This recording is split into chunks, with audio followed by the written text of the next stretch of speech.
আসসালামু আলাইকুম, welcome to my new blog. আমি সাইমা আপনাদের সামনে হাজির হয়েছি নতুন আরেকটি ভিডিও নিয়ে। আশা করছি সবাই ভালো আছেন, আমিও আলহামদুলিল্লাহ ভালো আছি।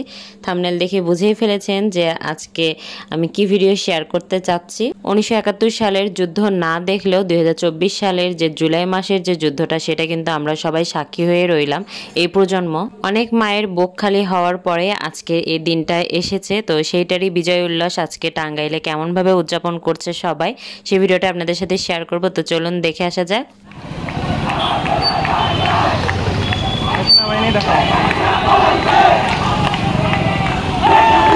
ডান দিয়ে যায় নাকি যাবেন?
দেশ নতুনভাবে আরও একবার স্বাধীন হইল, তবে আমরা চাইবো যে যেই লক্ষ্যটা নিয়ে আসলে এই গণ অভ্যুত্থানটা হয়েছে ওইটা যেন ঠিক থাকে, বা নতুন যে আসুক সে যেন দেশটাকে একটু শান্তিপূর্ণভাবে রাখে।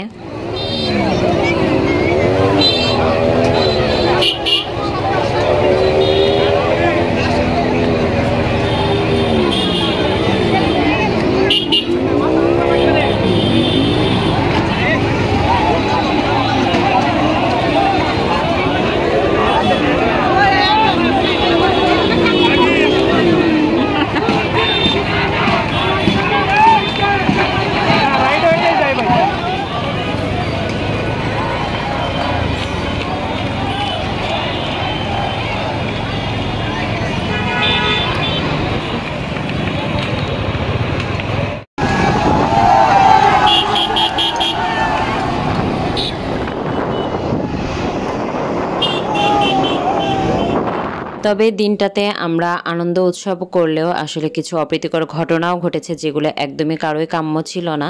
তো এখানে দেখতেই পাচ্ছেন যে টাঙ্গাইলে ছোট মনির যে পাম্পটা ছিল, সে পাম্পটা পুরোটাই আগুনে পুড়িয়ে দিয়েছে, এবং এইখানেও লুটপাট চলছিল। পুরো রেস্টুরেন্টে কিচ্ছু নেই, সবাই যা যা পারছিল সব নিয়ে যাচ্ছিল। আন্দোলনটা আসলে সাধারণ জনমানুষের এবং ছাত্রদের, বাট আমার মনে হয় না এই কাজগুলো কোনো সাধারণ মানুষ বা ছাত্ররা করেছে।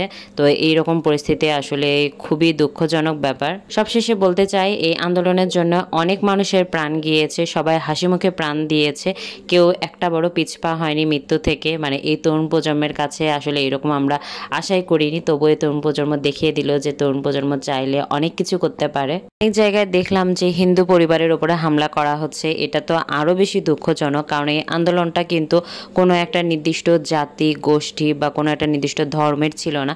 সবাই কিন্তু এই আন্দোলনে অংশগ্রহণ করেছে, সেটা যে পেশার মানুষই হোক, যে শ্রেণীরই মানুষ হোক। যারাই প্রাণ দিয়েছে তাদের প্রাণ দেওয়া যেন বৃথা না হয় সেরকম ফলপ্রসূ একটা ফল আমরা চাচ্ছি, যে সেরকমভাবে যেন একটা নতুন সরকার গঠন হয়, দেশের পরিস্থিতি যেন সুন্দর ও স্বাভাবিক হয়, সেই কামনা নিয়ে আজকের ভিডিওটা শেষ করছি।